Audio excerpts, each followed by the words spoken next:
This is a Rogue Media Network podcast.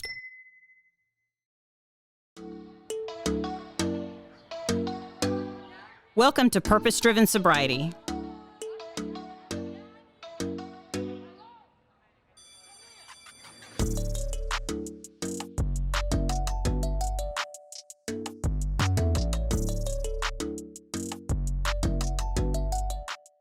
Thank you for listening to the Purpose Driven Sobriety podcast. My name is Christine and I'm an alcoholic. Today, I don't necessarily have a sponsor for today's show, but I do have art that I do. I have on the show today Miss Heather G, and I'm so grateful that you're here. But there is if you go to the Facebook page Path of Jules, P-A-T-H of Jules, and read the story of how it all started in 2018. It's just a beautiful Hallmark type story where God stepped in and yet again saved me from myself. And so I do memorial pieces when someone passes away. Like if your grandmother passed away and she had a bunch of costume jewelry and fun stuff like that, I could take it and make art with it. And so on occasion, I'll get a wild hair and just make something just because. And so if I sell that, then I put that money towards this podcast because this podcast is a nonprofit. So it's on donations and however I get the money. So anyway, if you get a chance, if nothing else, read the story. The story was actually posted in the Guidepost, which is it was in their in their Christmas edition. So I was really pleased to see that. So Heather, thank you for coming on the show and being willing to share your experience, strength, and hope with us. And all we do, girlfriend, is we just tell what it was like, what happened, and what we're like now, just to reach that person that was us before we found recovery. I'm going to speak for you too. We are so blessed that we can right back to those feelings of feeling the uselessness and self-pity and just gross. We can go back there in a second. So I say often, I've become so familiar with my darkness that I'm willing to come in there and help you with yours, help you find your way. So anyway, that's what we do on the show. So I'm so grateful that you took the time to come and talk to us. So I want to hear all there is about Heather. Tell me all the things. Well, thank you, Christine. It's an honor to be on here. The most thing that I really want to do now that I'm a recovering alcoholic is share my story. Pull anyone out of the dark that's been there. I was in a dark, evil place, and it is no place to be at all. With introductions, hi, my name is Heather. I am a recovering alcoholic. I'm very proud to be a recovering alcoholic. Hi. So I went through childhood trauma, so I don't want to go back to where I was. I am finally discovering who Heather was meant to be. Oh, wow. Yeah. Profound. That is profound. Yeah. Profound.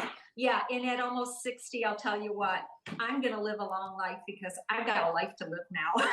Amen, sister. Amen, sister. And I'm going to tell you, my faith too, I'll be 12 in March, and my faith is only 12 years old. I mean, I just, in my higher power. And I heard a story in the big book. Sorry, I have to just mention this.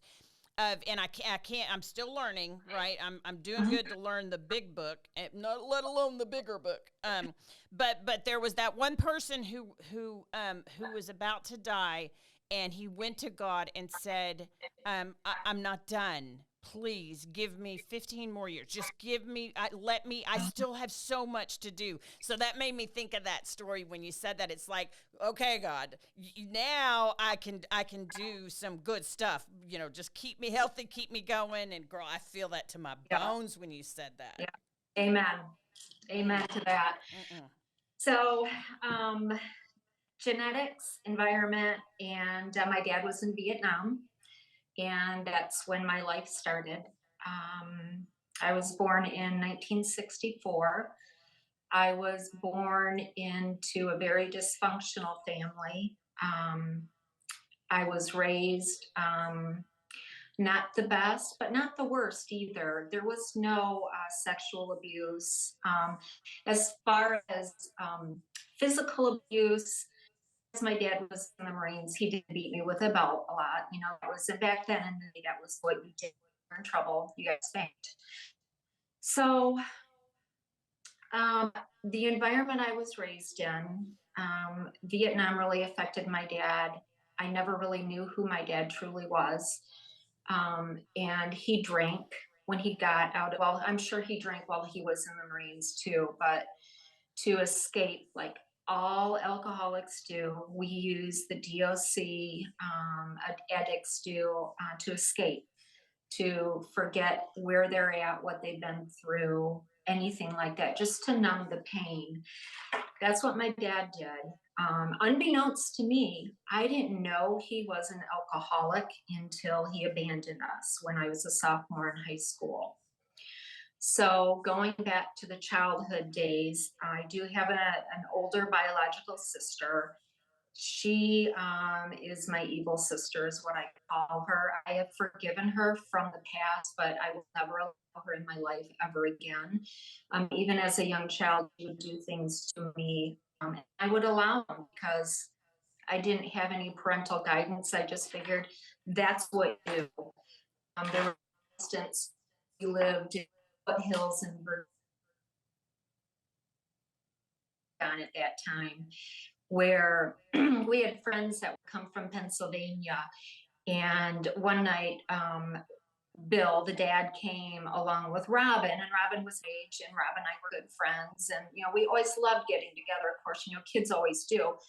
My older sister said to me, "Hey, they're getting ready to leave. Why don't you go with them? I'll just let dad know that, you know, hey, you're going to go with them." So I snuck in the back of the van. They covered me up with a rug. And, you know, I believe my sister. Of course, you're going to trust your older sister. You should. I mean, it's your sibling, right? Mm-hmm. Shouldn't we? Mm-hmm. So, you know, I'm in the back of the van, laying down, covered up with the rug, going over bumps, and I'm feeling us going on the highway. And all of a sudden, I feel the van pull over. I was probably 8 at the time, 7 or 8. And my dad opened the back of the van, pulled me out. This is on the freeway, pulled my pants down, and beat me with the belt. He said, "Don't you ever pull this stunt again." I said, "But Dad, Sean told me to. Sean told me to get in the back of the van. Don't tell me that." In all my life, it's always been those situations. Once, I mean, every so often she would do this to me, from a baby on up to adulthood. Yes, adulthood. So she would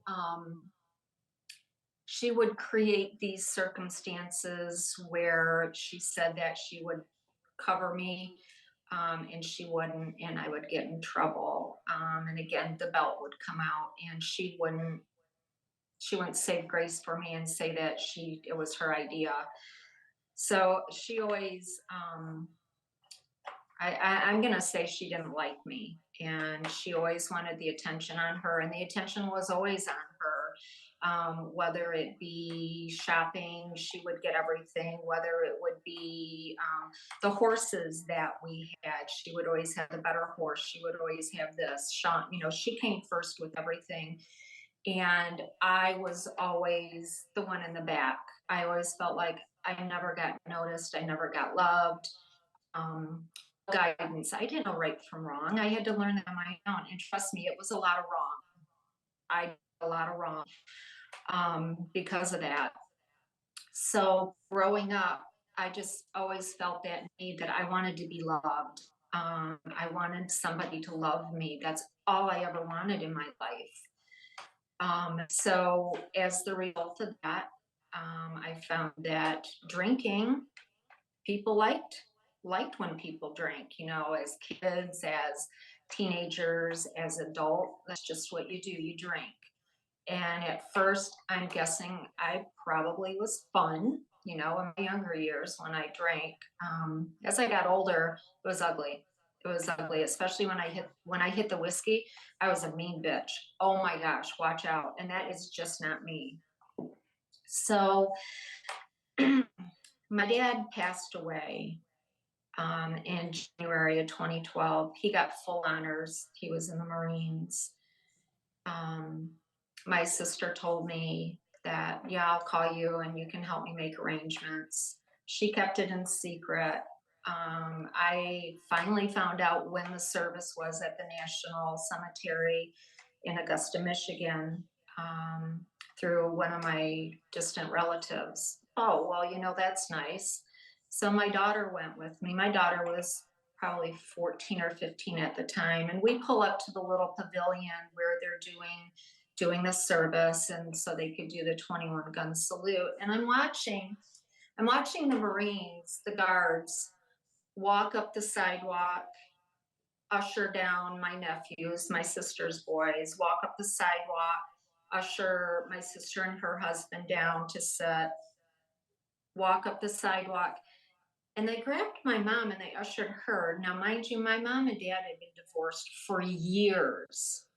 So I told my daughter, Michaela, hurry up. We got to get up there. We went up there where everyone was being grabbed to be ushered down. Nobody came back for us. Not one of those guards came back to usher one of my dad's daughters, me. And so I looked at my daughter and I said, come on, we're going to go take that front row. We went and we sat in that front row. And when the service was done, we left. I have never looked back on my sister or my mom. I was just beside myself that my mom would allow that kind of behavior. After my dad died, my sister, I had found out that my sister had taken my dad to court. He had Parkinson's, result of Vietnam. He had Alzheimer's as a result from Parkinson's, and I'm sure his lifestyle. So he did get the payout for Agent Orange, and he put that $200,000 in a trust fund for his daughters to be split up equally upon his death. Before my dad died, my Sean took him in front of the judge so that she could be the beneficiary and get all the money, and she did. I spent all of my savings taking her to court to stop it, and it didn't work. So she has the money that was meant for all four of his daughters. He does. I do have two half sisters. That's after he left us. And she has not felt one bit of remorse. So all of these things that my sister would do to me, of course, I found the bottle. I found them every time.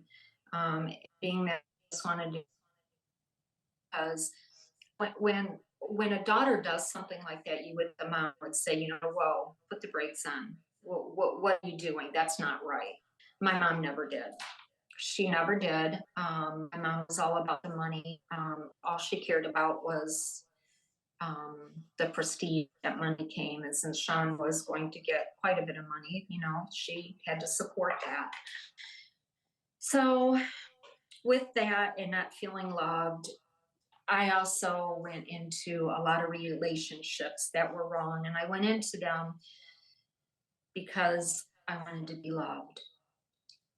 And I thought that the way these men were treating me was okay because they want me here. They must love me. I had no idea how it was supposed to feel, what it was supposed to be. My mom and dad would bicker all the time. So any type of verbal, mental, physical abuse was okay with me because that was the norm growing up. That would lead me to drink in the relationship. I would do things with these men that they would ask me to do. I wouldn't want to do it, but I was afraid of losing them because that's what trauma does. Trauma makes you say that things are okay because you don't want to lose a person. You don't want to lose that feeling of being wanted. So I would agree to a lot of stuff that I wish I never would have, but it happened. And yeah, so I drink a lot. I came to the point where I realized, you know what? Once once that wine or that liquor hits my lips, damn, that is good shit. I couldn't Mm-hmm. stop drinking. I could not stop drinking. I don't care how drunk I was. I just wanted more. I wanted more. So I ended up marrying this man in 2020. Come to find out, narcissist. And the day after we got married, he did a total turn, completely changed.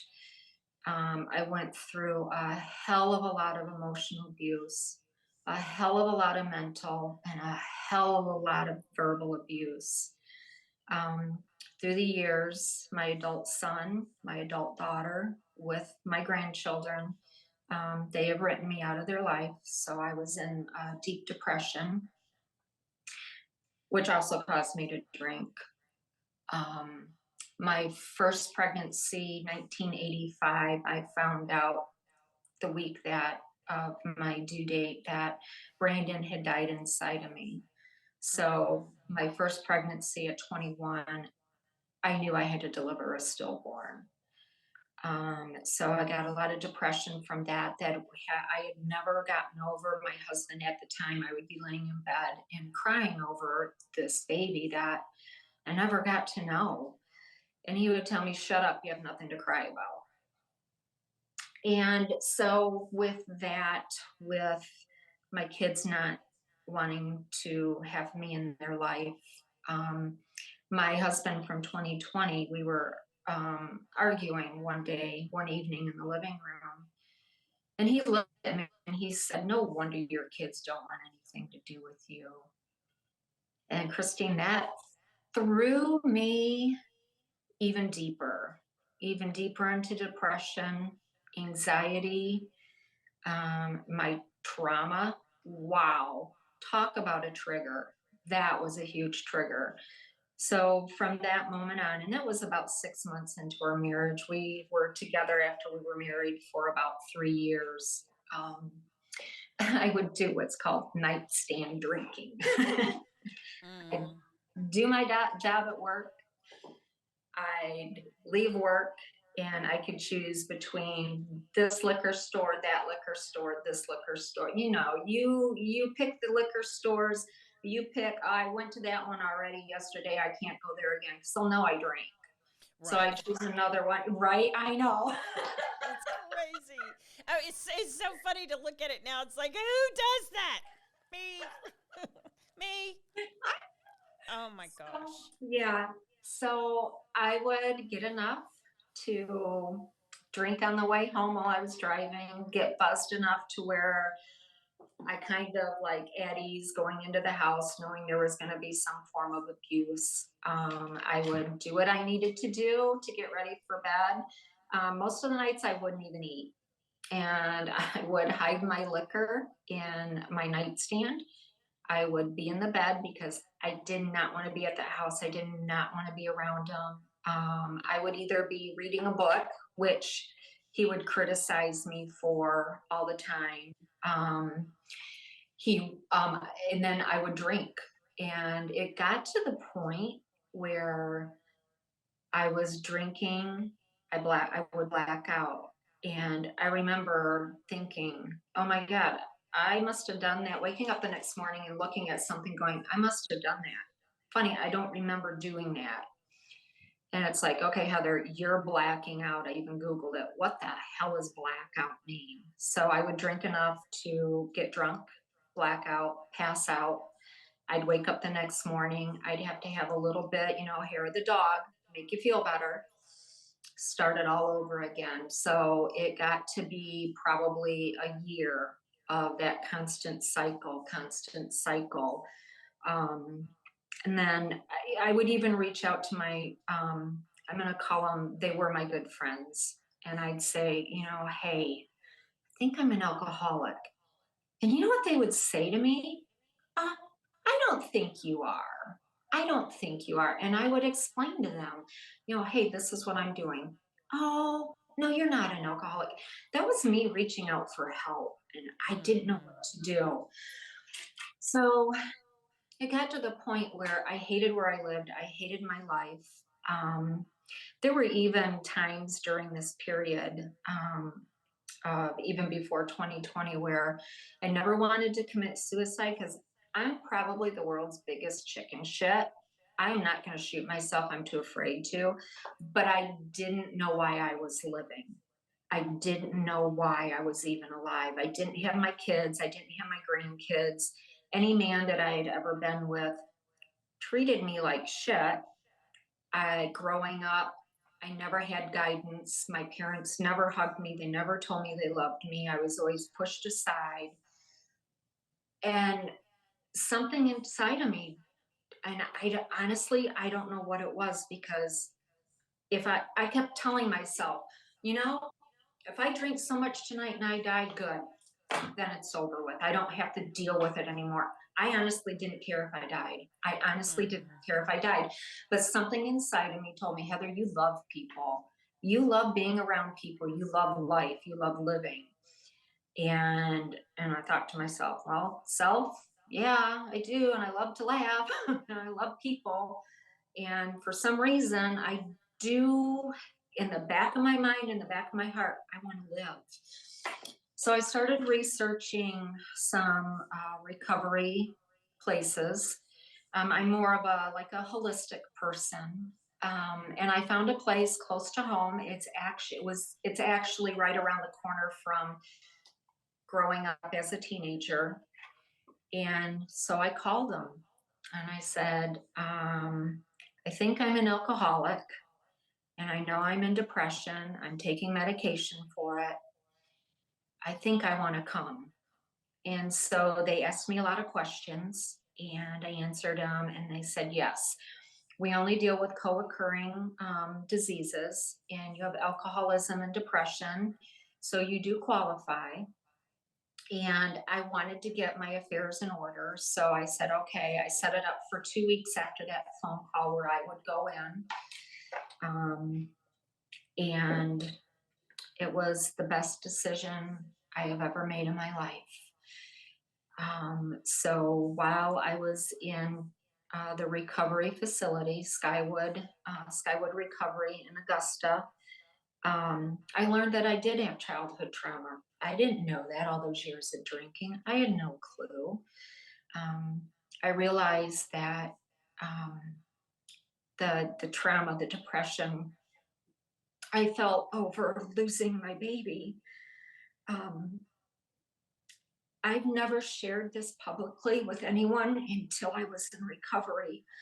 We had a comedian come and talk, and a very well known comedian, and he shared his story of using and being an addict. And he asked this question while I was talking to the women. I raised my hand and I told him my story about, 21, not knowing how to love, having this baby. I don't know how to love this baby. And then I find out it died inside of me. And I didn't know what to do. I didn't know how to handle it. And that really touched him. And he talked to me. And I felt better. And then the next morning, he found me at breakfast and he said, Hey, how'd you sleep last night? And I said, I slept pretty good, but I want to tell you my story, why I am so still disturbed having to deliver a stillborn. I said, I was 21. I didn't know what love was.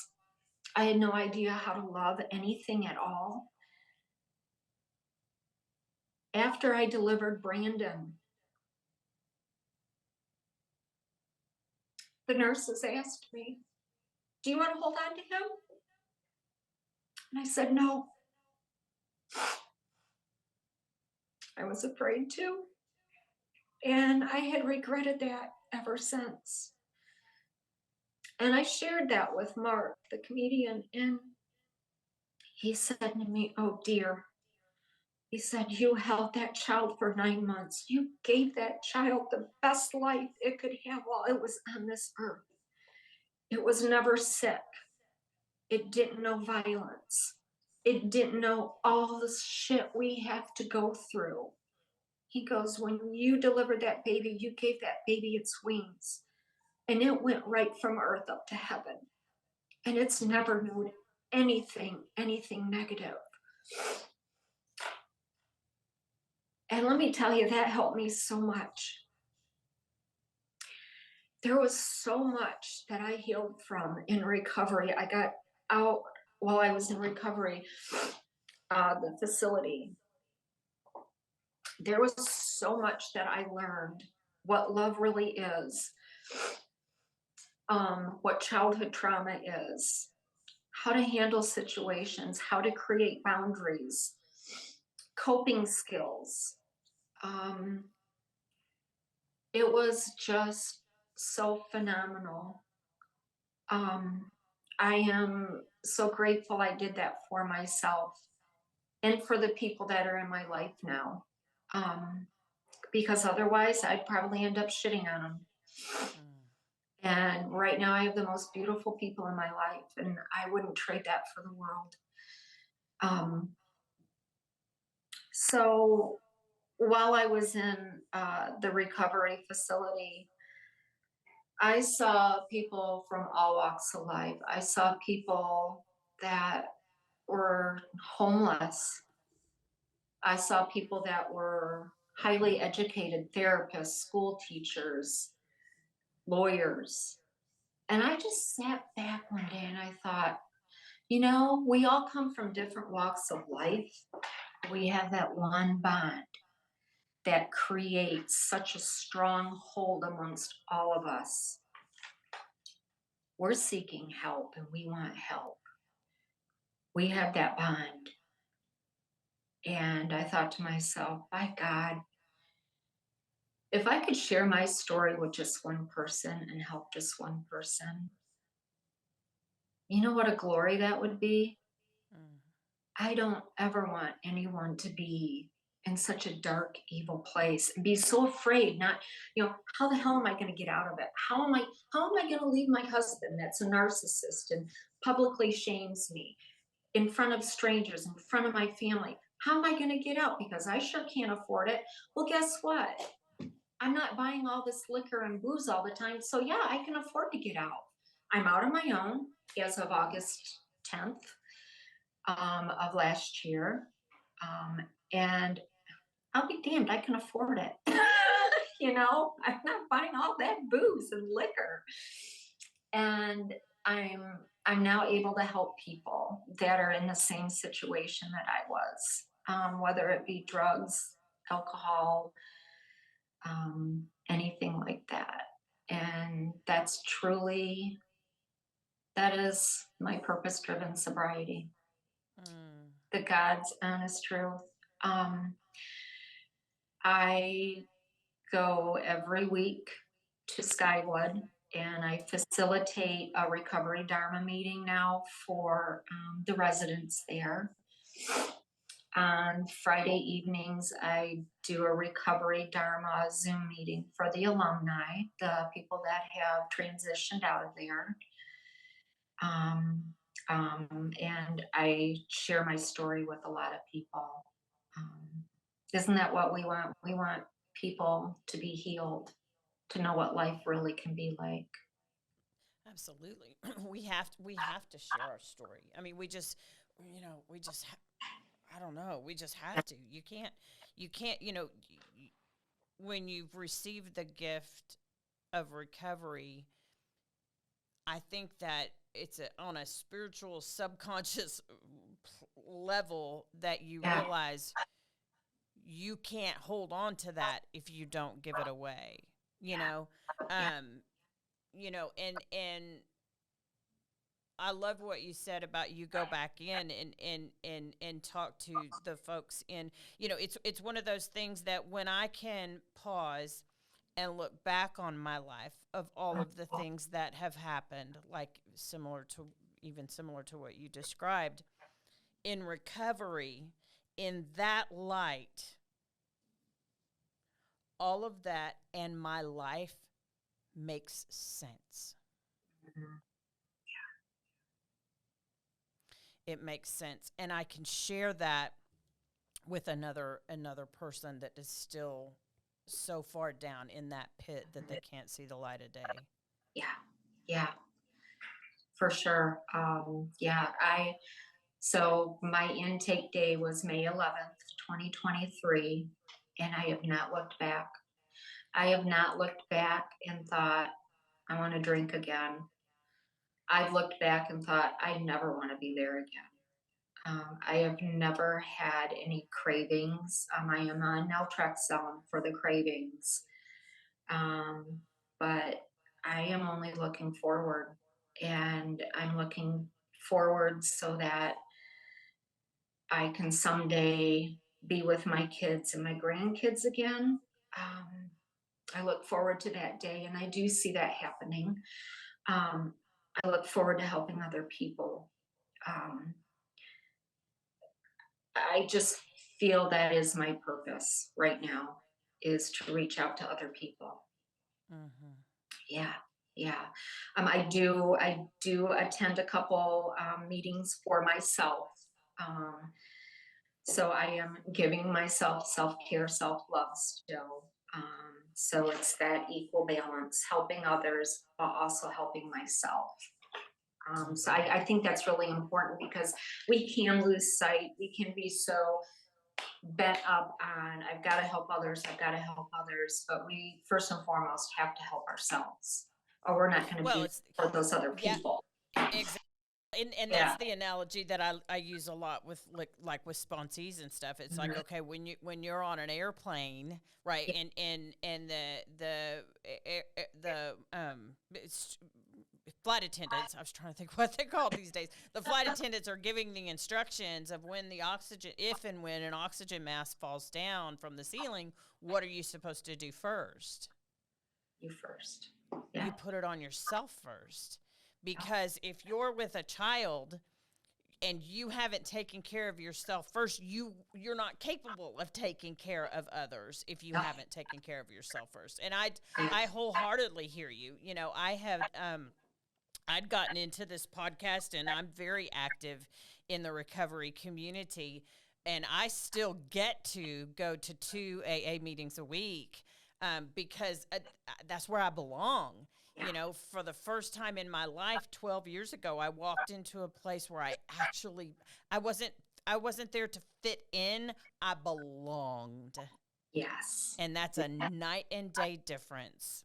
Night and Oh, day difference. You yeah. know, when you it's just such a beautiful thing. So I love that you're at least aware of that, and Yeah. and you get to do that for the rest of your life. Yeah.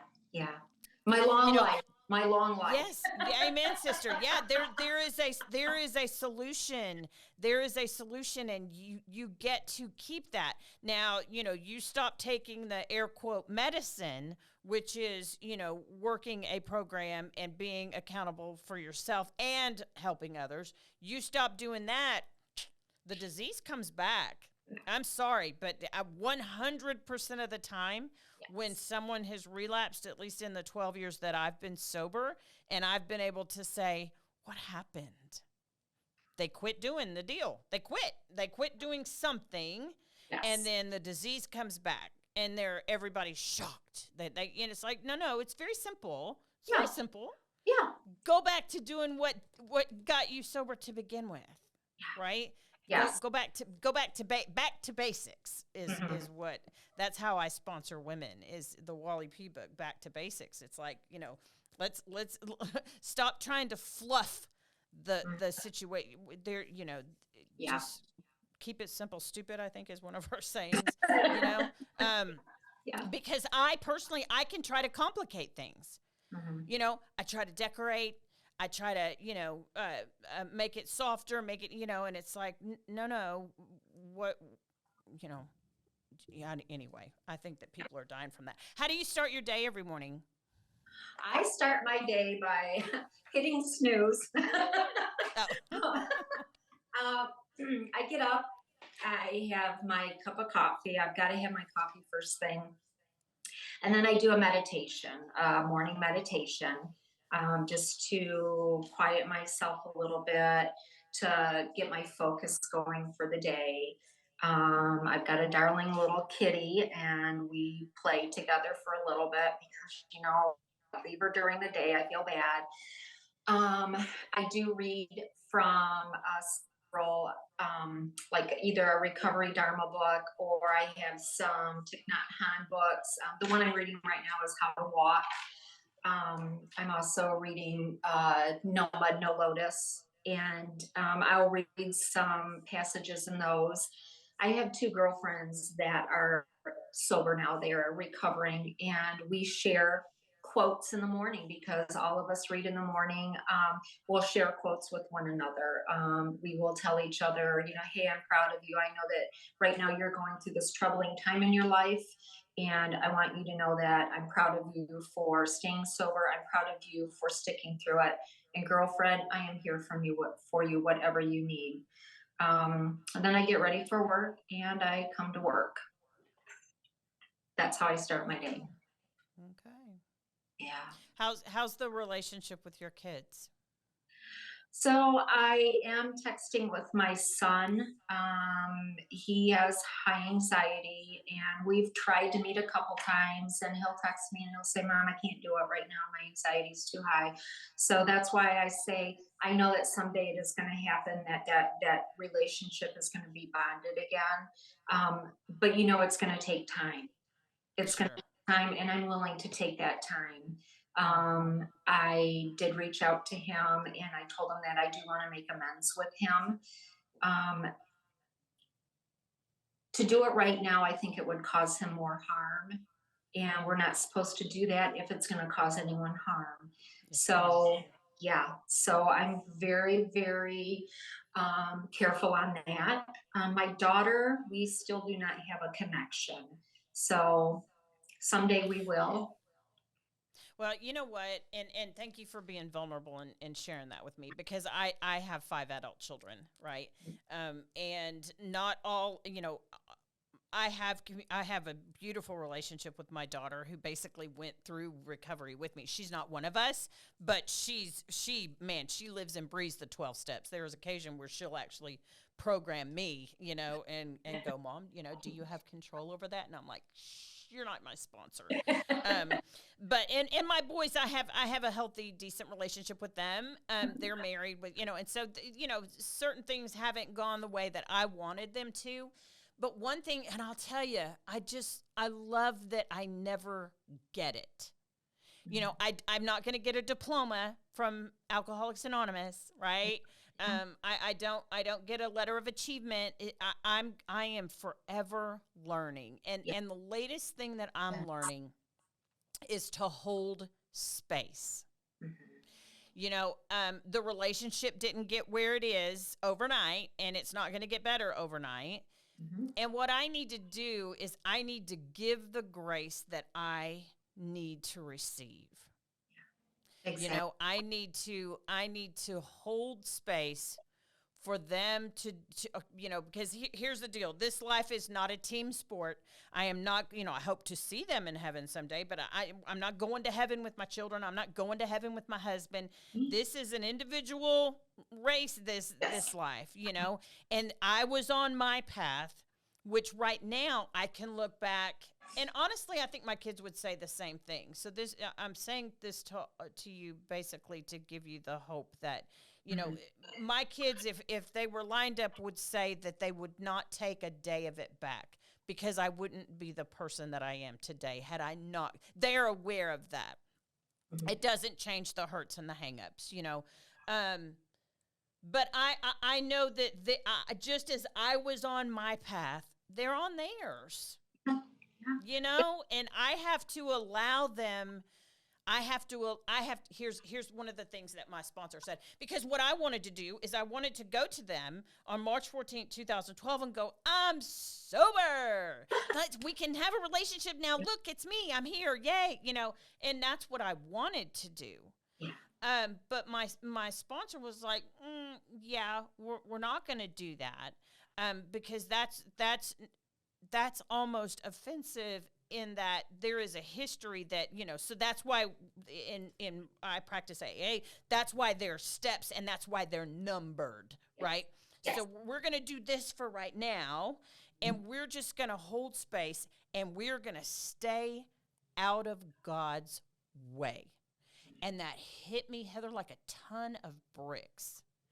It's like had my husband was, and because his episode I think was number 3. So if you get a chance, go back and listen. But he was the great enabler. I mean, he almost helped me kill myself. There's no two ways about that, and he has said as much. But there was very often times where he got in God's way. You know, I know that everything happened exactly the way it was supposed to, but he rescued me from consequences. He, you know, and so I've got my kids, this is part of their path too, because God's not surprised by today. God has already knows what's happening today, and he knows what's going to happen in the future for these kids. I just need to trust and give them back to him and just go, I'm here. I'm going to keep putting that oxygen mask on myself, right? So that I can be of service when they're ready. I'm going to hold space for when they're ready. Then I can hopefully be of maximum use and service to them. You know, but in the meantime, I'm going to help the ones I can. Namely myself, you know, take care of the ones I can and give the rest to God. You know, that's what you just, for your sanity, that's what you have to do. You know, and when you're not having to carry that around, you're able to put that guilt down. It's freeing. It is. It's very, very freeing.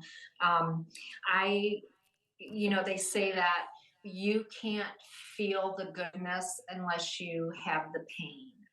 And honestly, I know growing up, it sucked. I mean, I can still feel deep inside of me as a kid wanting just to be loved, wanting to be held, wanting to be told by my parents, I love you, and just hug me and never let me go.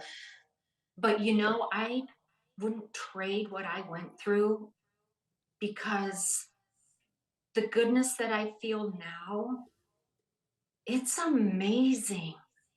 It is, it's just amazing. And I can also use that to help somebody else. It's just, you say you hold that space, and that's something that I'm learning about right now, and about just holding the space, being patient, let the gods do their work. And when the time is right, it will happen. But if I try and push it, what's going to happen? They're going to back off. And so, you know what? It's open. It's right here. It's right here for them.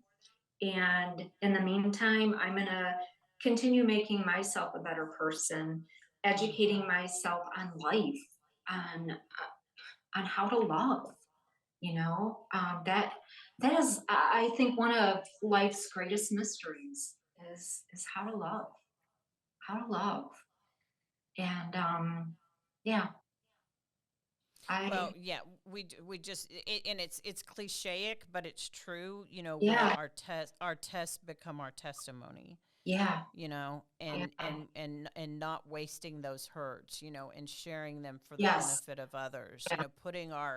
Putting our pride and our shame and our regrets and resentments aside properly, right? You can't just ditch them on your own. Putting them aside properly, and being able to share without reservation, just and that's planting seeds. What you're doing right now, being here, you're planting seed for another soul to possibly get into recovery.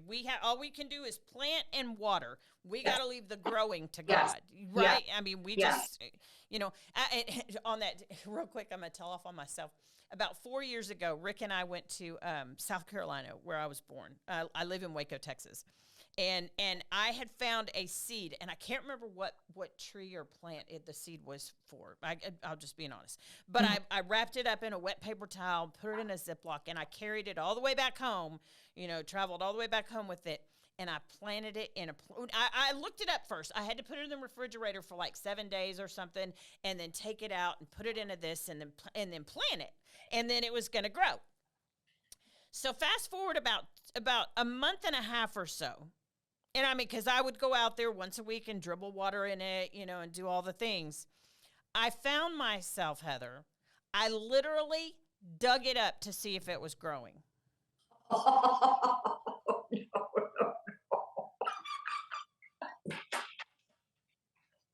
Yeah, I did. Oh, that work. It was not growing. And had it been growing, I'd have killed it. Yeah. But that's me. And still, girlfriend, buckle in, because the greatest part about recovery is you never get it.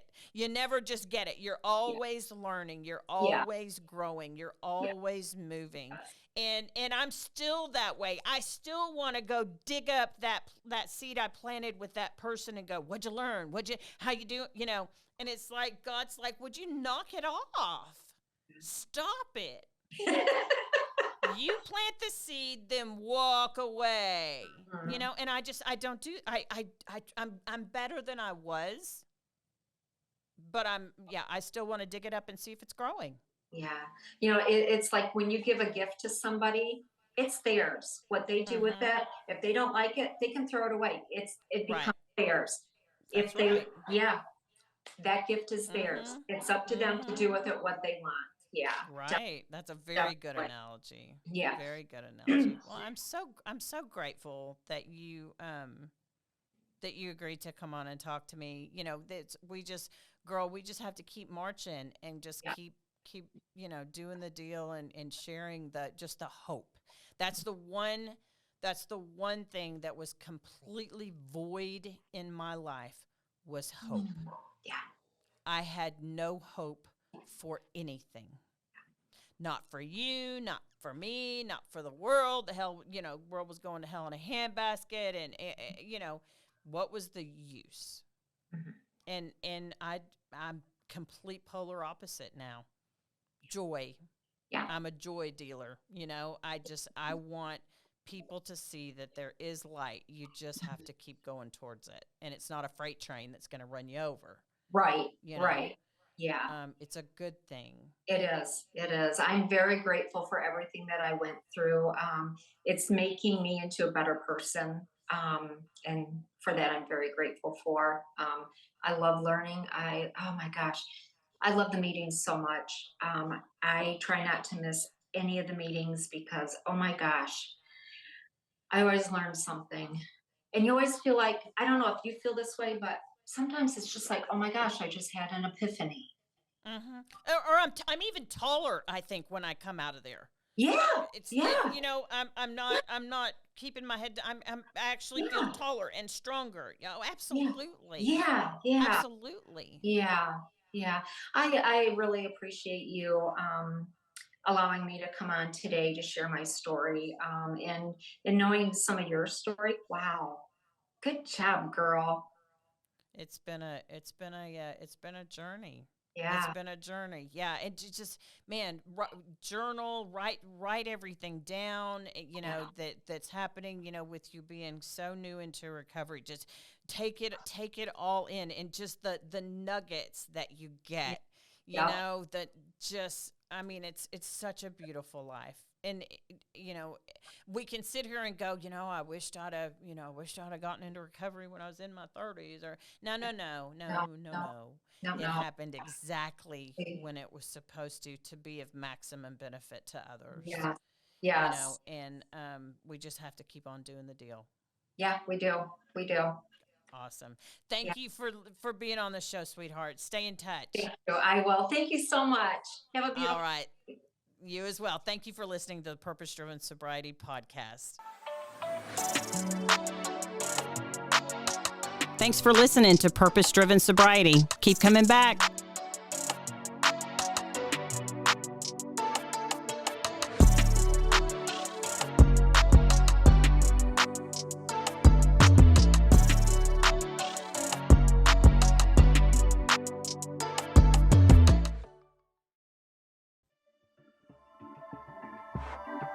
This has been a Rogue Media Network production.